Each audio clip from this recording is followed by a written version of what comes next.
தமிழில் முதல் பக்தி சேனல் சாய் டிவி.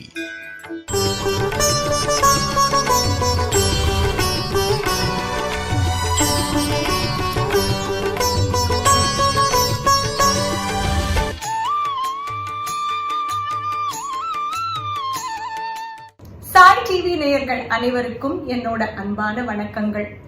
ஆண்டாள் திருவடிகளே சரணம். கோதையின் திருப்பாவை இந்த நிகழ்ச்சி மூலமாக உங்களெல்லாம் சந்திக்கிறதுல ரொம்ப சந்தோஷம். அடியேன் வாணிஸ்ரீ ரகுபதி, ஐடி துறையில வேலை பண்ணிட்டு இருக்கேன். Online shloka teaching, YouTube, WhatsApp, Telegram மூலமாக சத்சங்கத்துல சுமார் 5000 பேர் ஸ்லோகங்கள் கத்துட்டு இருக்கா.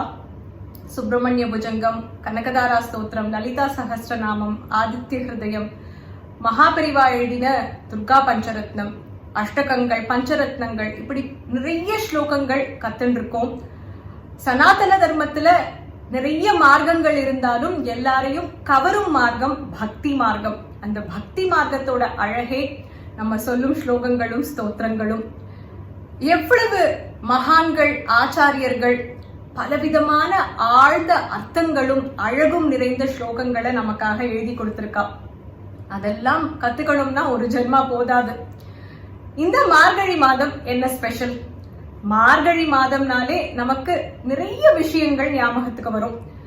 மார்கழி பனி, குழு குழு பனி, மார்கழி கோலங்கள், வைகுண்ட ஏகாதசி, ஆருத்ரா தரிசனம், ஹனுமத் ஜெயந்தி, கீதா ஜெயந்தி, திருப்பாவை, திருவெம்பாவை, கோவில்கள், கச்சேரிகள், சபாக்கள், கோவில்ல கிடைக்கும் சூடான பிரசாதம், இப்படி பல விஷயங்கள் நமக்கு மகிழ்ச்சி தரும் விஷயங்கள். நிறைய பேர் சின்ன வயசுல இருந்தே திருப்பாவை கேட்டிருப்போம், கேட்டே வளர்ந்திருப்போம். ஒவ்வொரு மார்கழியும் அதை கேட்கும் போதே என்ன ரசமாக இருக்கு, அதை வாசிக்க கத்துக்கணும்னு ஆசை அப்படிங்கிறது நிறைய பேருக்கு இருந்திருக்கும். சில பேருக்கு திருப்பாவை தெரியும், வாசிப்பேன், ஆனா அதோட வியாக்கியானம் தெரியாது அப்படிங்கிறவாளும் இருப்பா. இந்த மார்கழி மாதம் திருப்பாவை ஆன்மீக பயணத்துல எல்லாரும் சேர்ந்து பிரயாணம் பண்ண போறோம். ஒவ்வொரு நாளும் அதற்குரிய பாசுரம், அந்த பாசுரத்தை வாசிக்க கத்துண்டு வியாக்கியானமும் அனுபவித்து ஆண்டாள் பாசுரத்தோட ஸ்வாபதேச அர்த்தம், இன்னர் மீனிங் என்ன சொல்ல வரா, பாசுரத்துல குறிக்கப்படும் திவ்ய தேசம் என்ன, பாசுரத்தை குறிக்கும் வண்ணம் என்ன கோலங்கள் போடலாம், பெருமாளுக்கு சிறப்பாக என்ன நைவேத்தியம் சமர்ப்பணம் பண்ணலாம், இதெல்லாம் அனுபவிக்க போறோம். ஆண்டாளோட திருப்பாவை வாசிக்க கத்துக்க போறோம்னு சொல்லியாச்சு. அதுக்கு முதல்ல ஆண்டாள் யாருன்னு தெரியணுமே. இன்னைக்கு நம்ம பார்க்க போறது ஆண்டாள் சரித்தம். நாளையும் நாளை மறுநாளும் திருப்பாவை தனியன்களை வாசிக்க கத்துண்டு அதோட வியாக்கியானமும் பார்க்க போறோம். இன்னைக்கு ஆண்டாள் யாரு, யாரோட அவதாரம், எங்க அவதாரம் பண்ணி வந்தா, கிருஷ்ணர் மேல எப்படி அளவிட முடியாத பக்தியும் பிரேமையும் கொண்டிருந்தா, அரங்கனை மனம் முடிச்சு எப்படி கடைசியில பெருமாளோட ஐக்கியமானா, ஆண்டாளோட சரிதம் பார்க்கலாமா? அரங்கன் மேல ஆழ்ந்த பக்தி செலுத்தினவாள ஆழ்வார்கள்னு சொல்லுவா. ஆழ்வார்கள் மொத்தம் 12 பேர். பொய்கை ஆழ்வார், பூதத்தாழ்வார், பேயாழ்வார், திருமழிசை ஆழ்வார், நம்மாழ்வார், மதுரகவி ஆழ்வார், பெரியாழ்வார், ஆண்டாள், குலசேகர ஆழ்வார், தொண்டரடி பொடியாழ்வார், திருப்பாணாழ்வார், திருமங்கை ஆழ்வார். பாரத தேசத்துல 8ஆம் நூற்றாண்டுல நடந்த பக்தி மூவ்மெண்ட், அதுக்கு சைவ சமயத்திலிருந்து 63 நாயன்மார்கள் எப்படி முக்கிய காரணமாக இருந்தாலோ அதே மாதிரி வைஷ்ணவ சம்பிரதாயத்துல இந்த 12 ஆழ்வார்கள். ஆழ்வார்கள் எழுதிய பாசுரங்களோட தொகுப்பு தான் 4000 திவ்ய பிரபந்தம். ஆழ்வார்கள் ஒவ்வொருவரும் பெருமாளோட ஒரு அம்சத்தோட அவதாரம். உதாரணமாக நந்தகம், அதோட அவதாரம் தான் பேயாழ்வார். பாஞ்சஜன்யத்தோட அவதாரம் பொய்கை ஆழ்வார். மத்த ஆழ்வார பத்தி கேள்விப்பட்டிருப்போமோ இல்லையோ, கண்டிப்பாக எல்லாருக்கும் ஆண்டாளும் திருப்பாவையும் கொஞ்சம் பரிச்சயமாக இருக்கும். ஆண்டாள்னு சொன்னாலே நமக்கு நினைவுக்கு வருது கிருஷ்ணர் மேல அவ கொண்டிருந்த பக்தியும் பிரேமையும். ஆண்டாளோட அவதாரத்துக்கான மூல காரணம் என்ன, அதை பார்க்கலாம்.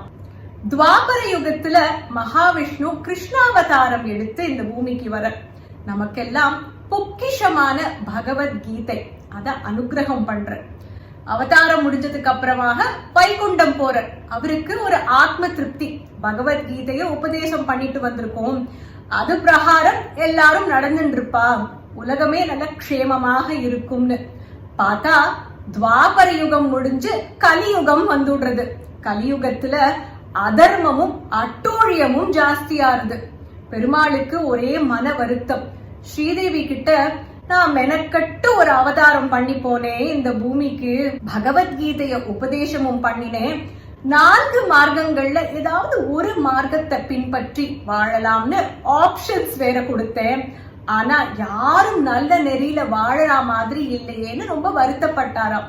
அப்ப ஸ்ரீதேவி சொன்னாலாம், நீங்க இத ஒரு புருஷனாக சொல்லியிருக்கேன், இத ஸ்திரீ பாவத்தோட சொன்னாதான் மனுஷாளுக்கு போய் சேரும். அது என்ன ஸ்திரீ பாவம்? உதாரணமாக ஒரு குழந்தைய எடுத்துக்கோங்க. இந்த குழந்தைக்கு ஏதாவது வேணும்னா அம்மா கிட்டதான் போய் அம்மா அம்மா எனக்கு இதை வாங்கணும், அப்பா கிட்ட சொல்லி கொஞ்சம் வாங்கி கொடுக்கறியா அப்படின்னு முதல்ல அந்த அம்மா கிட்டதான் போகும். அதனால அந்த ஸ்திரீ பாவம்ங்கிறது அவ்வளவு விசேஷமானது. பெருமாள் உடனே, ஓ இதுல இப்படி ஒரு விஷயம் இருக்கா, இது தெரியாம போச்சே, ஸ்ரீதேவி கிட்ட நீ போய் ஒரு அவதாரம் பண்ணி பூமியில இருக்கிறவா அத்தனை பேருக்கும் பகவத்கீதையோட சாரத்தை சொல்லிட்டு வாயேன்னு கேக்குற. உடனே ஸ்ரீதேவி, அப்பா திரேத யுகத்துல ராமனோட மனைவியா சீதையா வந்து நான் கஷ்டப்பட்டதெல்லாம் போதாதா, இந்த வம்புக்கே நான் இல்லைன்னு சொல்லிடுறா. இப்போ பூமாதேவி, நான் அவதாரம் பண்ணி போறேன், பகவத்கீதையோட சாரத்தை இந்த பூமியில இருக்கிறவா அத்தனை பேருக்கும் எடுத்து சொல்றேன், பக்தி மார்க்கம் எவ்வளவு உசந்தது அதையும் சொல்றேன் அப்படின்னு பூமாதேவியோட அவதாரமாக இந்த பூமிக்கு வந்தவள் தான் ஆண்டாள். பாண்டிய நாட்டுல ஸ்ரீவில்லிபுத்தூர்ங்கிற திருத்தலம், சம்ஸ்கிருதத்துல தன்வீபுரம்னு சொல்லுவா. பெருமாள் தன்னோட சார்கம் வில்லாக காலநேமிங்கிற அசுரனை வதம் பண்ணின திருத்தலம். மார்க்கண்டேய மகரிஷிக்கு வட்டபத்ர சாயி காட்சி அளித்த திருத்தலம்னு ஸ்தல புராணம் சொல்றது. வில்லால பெருமாள் வதம் பண்ணதுனால வில்லிப்புதுவை, வில்லிப்புதுவை ஆண்டாள் ஜனனம் பண்ணி திருவில்லிப்புதுவைன்னு மாறி இன்னைக்கு நம்ம ஸ்ரீவில்லிபுத்தூர்னு சொல்றோம். ஸ்ரீவில்லிபுத்தூர்ல பெருமாளுக்கு புஷ்ப கைங்கரியம் பண்ணிட்டு இருந்த அந்தனர் தான் விஷ்ணு சித்தர். சதா சர்வ காலமும் மகாவிஷ்ணுவையே தன்னோட சித்தத்துல வச்சுருப்பார், அதனால விஷ்ணு சித்தர். அது மாத்திரம் இல்ல, பெருமாளும் தன்னோட சித்தத்துல இவரை வச்சுட்டு இருக்கிறதுனால விஷ்ணு சித்தர். ஒரு முறை பாண்டிய மன்னன் வல்லபதேவனுக்கு பிரம்மத்தை பத்தியும் பக்திய பத்தியும் ஒரு சந்தேகம். யார் இந்த சந்தேகத்தை தீர்த்து வைக்கிறாளோ அவளுக்கு தங்க காசுகள் பரிசாக கொடுக்கப்படும்னு சொல்ற. நிறைய பேர் முயற்சி பண்ணி பாக்குறா, யாராலையுமே முடியல. விஷ்ணு சித்தர் வந்து சந்தேகத்தை தீர்க்க முயன்ற போது அந்த பொற்கிழி அப்படியே பிச்சுன்னு வந்து தங்க காசுகள் தகதகன்னு கீழே கொட்டித்தான். இத பார்த்த வல்லபதேவ மன்னன் அவருக்கு பட்டர் பிரான் அப்படிங்கிற அந்த திருப்பெயரை பட்டம் சூட்டுற. பாராட்டுக்காக அவரை யானை மேல உட்கார வச்சு வலமும் வர. அப்போ பெருமாளும் தாயாரும் இந்த நிகழ்ச்சிய மேலேந்து பார்த்துட்டு இருக்கா. அவ பாக்குறத விஷ்ணு சித்தர் இங்கேருந்து பாக்குற. பெருமாளோட அழகுல அப்படியே மயங்கி போயிடுற. திடீர்னு அவருக்கு ஒரு கவலை, இவ்வளவு அழகாக இருக்காரே பெருமாள், யாராவது கண் பட்டுடுவாளோ அப்படின்னு பல்லாண்டு பல்லாண்டு பல்லாயிரத்தாண்டு பல கோடி நூறாயிரம்.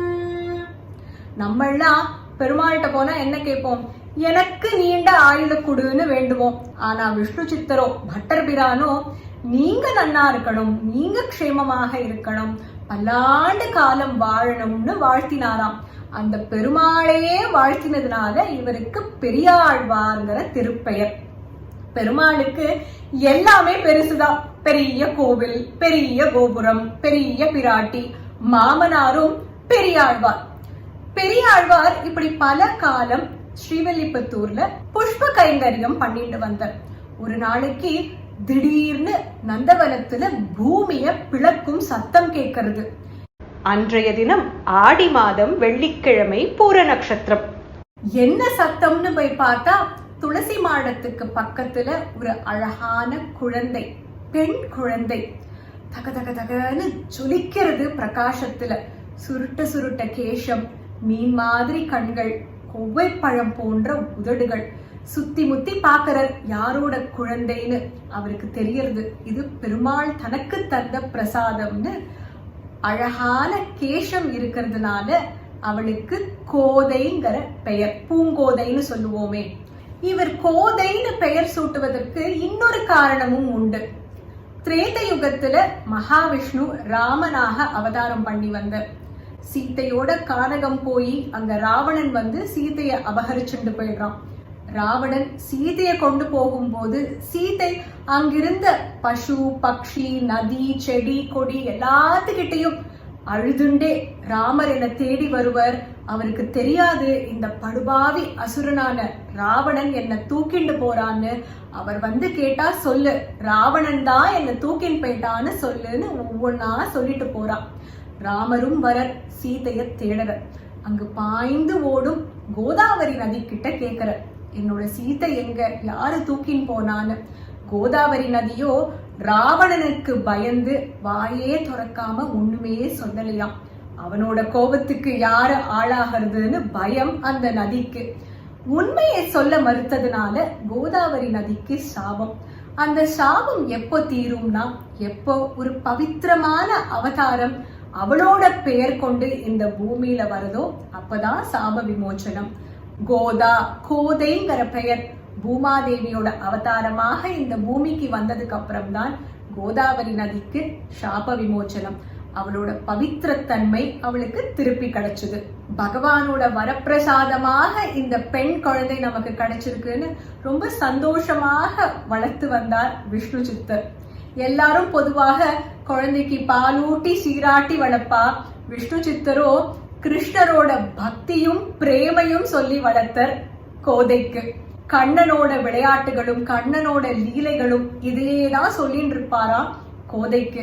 கோதையும் சும்மா இல்ல, அப்பா கண்ணன் என்ன பண்ணினான், எப்படி வெண்ணெய் திருடினான், காளிங்க நர்த்தனம் பத்தி சொல்லுங்கோப்பா, கம்சனை எப்படி வதம் பண்ணினான், ருக்மிணியை எப்படி கல்யாணம் பண்ணிண்டான், இப்படி சதா சர்வ காலமும் கோதை கிருஷ்ணர் கதைகள் கேட்டுண்டே வந்தா. வளர வளர கிருஷ்ணர் மேல அவ கொண்டிருந்த அன்பும் பக்தியும் பிரேமையும் வளர்ந்துட்டே போச்சு. நாட்கள் போக போக கோதைக்கு கல்யாணம் பண்ணும் வயசு வருது. விஷ்ணு சித்தர் கோதை கிட்ட, என்னம்மா மாப்பிள்ளை பார்க்கலாமா, தக்க காலத்துல உனக்கு கல்யாணம் பண்ணினாதான் எனக்கு ஒரு திருப்தின்னு சொல்ற. கோதையோ மானிடர்க்கென்று பேச்சுப்படி நான் வாழிலேன் அப்படின்னு சொல்லிடுறான். அதாவது ஒரு மனுஷனுக்கு என்ன கல்யாணம் பண்ணி கொடுத்தா நான் உயிரோடவே இருக்க மாட்டேன்னு சொல்லிடுறான். விஷ்ணு சித்தருக்கு ஒண்ணுமே புரியல. என்னம்மா சொல்ற? அதெல்லாம் இல்லப்பா, நான் கல்யாணம் பண்ணிண்டா அந்த அரங்கனை தான் கல்யாணம் பண்ணிப்பேன், நான் வேற யாரையும் பண்ணிக்க மாட்டேன். விஷ்ணு சித்தர் இவளுக்கு என்ன பித்து பிடிச்சுடுத்தான்னு யோசிக்கிறார். உடனே கோதை, நீ தானேப்பா சொன்ன ஸ்ரத்தையான பக்தியும் அன்பும் இருந்தா கண்டிப்பாக பெருமாள் அந்த பக்திக்காக வருவர்னு. பெரியாழ்வாருக்கு புரியுது, இவ விளையாட்டுக்கு சொல்லல, உண்மையாகவே அரங்கனை தான் கல்யாணம் பண்ணிக்கணும்னு நினைக்கிறான்னு. சரி, ஸ்ரீமத் பாகவதத்துல 5 லட்சம் ஆயர்குல பெண்கள் கிருஷ்ணரை அடையணுங்கிறதுக்காக மார்கழி மாதம் பாவை நோம்புன்னு ஒரு நோம்பு நோத்தா. அந்த விரதத்தை நீயும் கடைபிடிக்கோத, அவ்வளவுதான். ஆண்டாளுக்கு அப்பாவும் பெரியாழ்வார், குருவும் பெரியாழ்வார். அவர் சொன்னா மறுபேச்சே கிடையாது. நான் நோம்பு நோக்க போறேன்பா, நோம்பு நோத்து அந்த அரங்கனை நான் அடைய போறேன்னு சொல்றான். வேயர்குல பெண்ணான ஆண்டாள் தன்னை ஒரு ஆயர்குல இடைச்சியாக நினைச்சுக்கிறான். ஸ்ரீவில்லிபுத்தூரையே கோகுலமாக பாவித்து படபத்திர சாயிய கிருஷ்ணராக நினைச்சு அங்க இருக்கிற தடாகத்தை யமுனா நதிக்கரையாக எண்ணி தன்னோட தோழிகள் எல்லாம் கோபிகைகள்னு நினைச்சுதான் நோன்பு நோக்கிறா மார்கழி மாசம். அதுதான் திருப்பாவை. விரதம் முடிஞ்சுடுத்து ஒவ்வொரு தோழியாக எழுப்பி, வாங்கோ நோன்பு நோத்தா கிருஷ்ணர் நமக்கு பறை தருவான், கிருஷ்ணர் நம்மள கல்யாணம் பண்ணிப்பார்னு சொல்றான். கடைசியில கிருஷ்ணர் வரல. ஒரே மன வருத்தமா போயிடுறது ஆண்டாளுக்கு. அப்படியும் ஆண்டாள் விடல, மனம் உருகி உருகி நாச்சியார் திருமொழி பாடலாம். இப்படி நாட்கள் போயிண்டே இருக்கு. கோதையோட மன ஏக்கமும் ஜாஸ்தி ஆயிண்டே இருக்கு. ஒரு நாளைக்கு விஷ்ணு சித்தர் பெருமாளுக்கு மாலை தொடுத்துட்டு கோவிலுக்கு எடுத்துட்டு போகணும்னு வைக்கிறார். அப்போ கோதை யோசிக்கிறா, இந்த மாலை எடுத்து தான் சாத்தின்டுட்டு அதுக்கப்புறமாக பெருமாளுக்கு சாத்திண்டா மாலை மாத்து நடக்கிறதே, மாலை மாத்து நடந்துடுத்துனா அது கல்யாணத்துக்கு சமம் தானேன்னு பெருமாளுக்கு அவர் தொடுத்து வச்சிருந்த மாலையை எடுத்து அவ சாத்திக்கிறான். பெருமாளுக்கு உகந்தவளாக தான் இருக்கோமான்னு அழகு பார்த்துக்கிறான். இந்த பக்திக்கும் பிரேமைக்கும் பெருமாள் வருவாரான்னு ஏங்குறான். பெரியாழ்வார் வர மாலைய சட்டுன்னு அங்க வச்சுட்டு, அப்பா பெருமாளுக்கு எடுத்துட்டு போய் நீங்க சாத்துங்கோன்னு கொடுக்கறான். பெரியாழ்வாரும் கோவிலுக்கு அதை எடுத்துட்டு போற.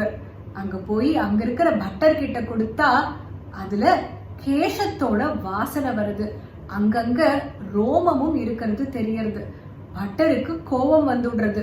பெரியாழ்வார்கிட்ட நீங்களே இப்படி ஒரு அபச்சாரம் பண்ணலாமா, யாரோ சூடிண்ட மாலைய பெருமாளுக்கு நீங்க இப்படி சாத்த கொண்டு வந்திருக்கேன்னு கேக்குற. ஒரு க்ஷணத்துல பெரியாழ்வாருக்கு தூக்கி வாரி போடுறது. ஆனா அவருக்கு நடந்தது என்னன்னு புரியறது. விறுவிறுவிறுன்னு கோபத்தோடையும் வருத்தத்தோடையும் ஆத்துக்கு ஓடுற. அங்க போய் கோதை கிட்ட, கோதை என்ன காரியம் பண்ணிருக்க நீ, இப்படி பகவத் அபச்சாரம் பண்ணலாமான்னு கேட்க கோதைக்கு ஒரே வருத்தமா போயிடுறது. பெருமாள் தன்னோட மாலைய கூட ஏத்துக்காம போயிட்டரேன்னு அழுதுண்டே உட்கார்ந்து இருக்கா. பெரியாழ்வார் நந்தவனத்துல இன்னும் புஷ்பங்களை பறிச்சு மாலை கட்டி இரண்டாவது மாலைய கோவிலுக்கு எடுத்துட்டு போற. பட்டர் கிட்ட கொடுக்கிற. பட்டர் அதை சாத்த போற. அப்ப பெருமாள், இந்த மாலை எனக்கு வேண்டாம், எனக்கு கோதை அணிந்த மாலை தான் வேணும்னு சொல்ற. அங்க இருக்கிறவா எல்லாருக்கும் அப்படிப்பட்ட ஒரு ஆச்சரியம். பெருமாள் இந்த லீலையை எதுக்கு நடத்தினர்? பெருமாளுக்கும் கோதைக்கும் இருக்கிற பிரேம அவா ரெண்டு பேருக்கும் தெரியும், ஆனா ஊருக்கு தெரியணுமே. பெருமாளோட ஆக்ஞை. விறுவிறுவிறுன்னு ஆத்துக்கு ஓடி வந்து ஆண்டாள் ஆண்டாள்னு கூப்பிடுற. கோதையும் அங்க இங்க திரும்பி பாக்குறா, யாரு ஆண்டாள், அப்பா யார கூப்பிடுறான்னு. அந்த ஆண்டவனையே நீ ஆண்டுட்டதுனால இன்னிலேந்து உன்னோட பெயர் ஆண்டாள்னு பெயர் சூட்டுற. அம்மா, அந்த அரங்கனுக்கு நீ சாத்திண்ட மாலை தான் வேணுமா, உன்னோட கனவு பழிச்சுடுத்து, அந்த அரங்கனுக்கும் உனக்கும் கல்யாணம்னு சொல்ற. ஆண்டாளுக்கு சந்தோஷம் தாங்கல. எப்படியெல்லாம் பெருமாளோட கல்யாணம் நடக்கும்னு கனவு காண்றா. வாரணம் 1000 10 பாசுரங்கள் பாடுறா. பக்தி இருந்தா வருவாம்பா, பக்தி இருந்தா வருவாம்பான்னு பெரியாழ்வார்ட்ட சொல்லிட்டு இருந்தாலே, நிஜமாவே ஒரு நாள் பல்லக்குல பெருமாள் மாப்பிள்ளையாக வந்து இறங்குறார். வந்திருக்கிறது யாருன்னு பெரியாழ்வாருக்கு தெரியறது. மாப்பிள்ளைக்கும் ஆண்டாளுக்கும் திருமணம் நடக்கிறது. திருமணம் முடிஞ்சு தன்னோட ஊருக்கு அழைச்சுண்டு போறார் அந்த மாப்பிள்ளை. ஸ்ரீரங்கம் கோவிலுக்குள்ள போறா. கோவிலுக்குள்ள போய் அந்த கர்ப்ப கிரகத்துக்குள்ள மாப்பிள்ளை ஒரு க்ஷணம் சயனிக்க ஆண்டாளுக்கு புரியறது. அவரோட ஐக்கியமாகும் தருணம் வந்தாச்சுன்னு ஆண்டாளும் கர்ப்ப கிரகத்துக்குள்ள போய் அரங்கனை அணைச்சுக்கிறா. அங்க பிரகாசமாக ஒரு ஜோதி தோன்றது. பெருமாளோட அப்படியே ஐக்கியமாயிடுறா. என்னதான் அவ ஆசைப்பட்டது நடந்ததுன்னு பெரியாழ்வாருக்கு சந்தோஷமாக இருந்தாலும், வளர்த்த பெண்ணாச்சே, மனம் வருந்தி கண்ணீர் வடிக்கிற பெரியாழ்வார் ஸ்ரீரங்க சன்னதியில. அப்போ பெருமாள் பெரியாழ்வார் கிட்ட சொல்ற, என்னெல்லாம் உற்சவம் எனக்கு ஆண்டாள் பண்ணணும்னு நினைச்சாலோ அதெல்லாம் நடக்கிற மாதிரி ஸ்ரீவில்லிபுத்தூர்ல நீ ஒரு கோவில் கட்டணும். அந்த கோவில்ல ஆண்டாள் ஆசைப்பட்ட அத்தனை உற்சவமும் நித்தியமும் நடக்கணும்னு சொல்ற. பெரியாழ்வாரும் பாண்டிய மன்னனோட துணையோட ஸ்ரீவில்லிபுத்தூர்ல ஒரு பெரிய கோவில் அமைக்கிறார். ஸ்ரீவில்லிபுத்தூர்ல வட்டபத்திர சாயி சன்னதி பார்க்கலாம். ரங்கமன்னார், ஆண்டாள், கர்ப்ப கிரகத்துல கருடாழ்வார். அது எப்படி கர்ப்ப கிரகத்துல கருடாழ்வார்னா, பெருமாள் பெரியாழ்வார்கிட்ட நீங்களும் எங்களோடயே இருக்கலாம்னு சொல்லிடுற. 3 பேரையும் ஸ்ரீவில்லிபுத்தூர்ல சன்னதிக்குள்ள நம்ம பார்க்கலாம். சூடி கொடுத்த சுடற்கொடி, தான் சாத்திண்ட மாலையதான் பெருமாளுக்கு ஆண்டாள் கொடுத்தா. இன்னைக்கும் ஸ்ரீவில்லிபுத்தூர்ல ஆண்டாள் சாத்திண்ட மாலைதான் வடபத்திர சாயிக்கு அடுத்த நாள். திருப்பதி பிரம்மோற்சவம் போது இங்க ஆண்டாள் சாத்திண்ட மாலை தான் பெருமாளுக்கு. கல்லழகருக்கு உற்சவம் போது ஆண்டாள் அணிந்த மாலை தான். ஆண்டாளோட பக்திக்கும் பிரேமைக்கும் எதுவுமே நிகர் இல்லைன்னு சொல்லலாம். அதனால தான் இவ்வளவு வருஷங்கள் கழிச்சும் இன்னைக்கும் நம்ம திருப்பாவை வாசிச்சுட்டு இருக்கோம், ஆண்டாளை பத்தி பேசிட்டு இருக்கோம். 12 ஆழ்வார்கள்ல ஒரே பெண் ஆழ்வார் ஆண்டாள். பாரதி கண்ட புதுமை பெண்ணே சொல்லலாம். இதற்கு 3 காரணங்கள். முதல் காரணம், வேயர் குலத்துல பிறந்திருந்தாலும் தன்னை ஒரு ஆயர்குல பெண்ணாக பாவித்துதான் ஆண்டாள் திருப்பாவை எழுதினான். அதாவது பகவானை பொறுத்த வரைக்கும் பக்திங்கிறது ஒண்ணுதான், இதுல ஜாதி மத வேதம் எதுவும் கிடையாது. இது முதல் காரணம். இரண்டாவது காரணம், பெண்கள் வீட்டுல அடைஞ்சு இருந்த அந்த காலகட்டத்துல ஒவ்வொரு தோழியாக வீட்டை விட்டு வெளியில வாங்கோ, பகவத் கைங்கரியம் பண்ணலாம், பகவான் மேல பக்தி செலுத்தலாம், நீராட போலாம் வாங்கோன்னு பெண்களை வெளியில வர சொல்றான். இது இரண்டாவது காரணம். மூன்றாவது காரணம், ஸ்லோகங்களும் மந்திரங்களும் புருஷா மட்டுமே எழுதிட்டு இருந்த காலகட்டத்துல ஆண்டாள் வேதத்தோட வித்தாக பகவத்கீதையோட சாரமாக நமக்கு இந்த திருப்பாவைய கொடுத்தா. அது பிரபந்தத்திலையும் சேர்க்கப்பட்டது. அதனால பாரதி கண்ட புரட்சி பெண் ஆண்டாள். அவள் அருளிய இந்த அருமையான திருப்பாவைய இந்த மார்கழி மாதம் எல்லாரும் கத்துண்டு அபியாசம் பண்ணி வியாக்கியானத்தையும் அனுபவிச்சு திருப்பாவையோட அழகு என்ன, அர்த்தம் என்ன, ஆழமான உணர்வு என்ன அப்படிங்கறத புரிஞ்சுண்டு ஆண்டாளோட அனுகிரகமும் அரங்கனோட அருளையும் பெறணும்னு பிரார்த்தித்து நம்மளோட பயணத்தை தொடங்கலாம்.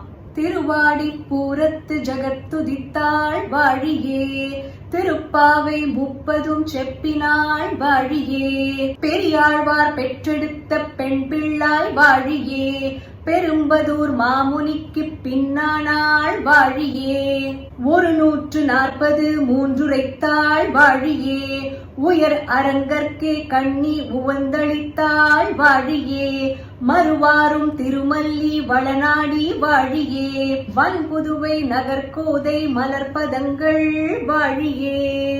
நாளை காலை 6:30 மணிக்கு திருப்பாவை தனியன்கள்ல சந்திக்கலாம். ஆண்டாள் திருவடிகளே சரணம். சர்வம் கிருஷ்ணார்ப்பணமஸ்து. சாய் டிவி நிகழ்ச்சிகள் உங்களுக்கு பிடிச்சிருக்கா? லைக் பண்ணுங்க, ஷேர் பண்ணுங்க, கமெண்ட்ஸ் பண்ணுங்க, சப்ஸ்கிரைப் பண்ணுங்க, பக்கத்துல இருக்கிற பெல் சிம்பலை பிரஸ் பண்ணுங்க.